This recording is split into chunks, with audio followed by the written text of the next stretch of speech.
Hi hello மக்களே! Vijay Sethupathi sir வந்து ஒரு பேட்டியில வந்து சொல்லியிருக்காரு.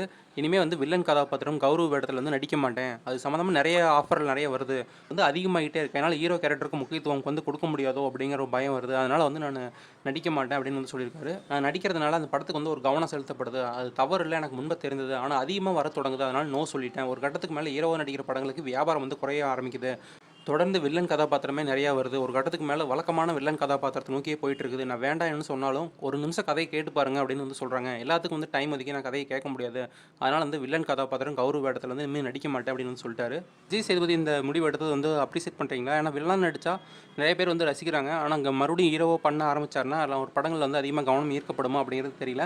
இவர் ஏன் இப்படி சொல்றாரு அப்படின்னா, மாஸ்டர், விக்ரம், ஜவான் இதெல்லாம் வந்து வில்லன் கதாபாத்திரங்கள் எடுத்து பண்ணாரு. ஆனா தொடர்ந்து அதே மாரி பண்ணிட்டு இருக்கங்காட்டி, இவரு போலீஸ் வேடம் போட்டு ஒரு படம் பண்ணாரு. டிஎஸ்பி அப்படின்னு. அந்த படம் வந்து சரியா போகல. அதனால வில்லன் கதாபாத்திரம் பண்ணா ஹீரோ கேரக்டர் வந்து எடுபடாது போல அப்படியே ஸ்டாப் பண்ணிட்டாரு. இந்த வீடியோ பிடிச்சிருந்தா லைக் பண்ணுங்க, ஷேர் பண்ணுங்க, கமெண்ட் பண்ணுங்க. நெக்ஸ்ட் வீடியோ சந்திக்கலாம். நல்லதுங்க. பாய்.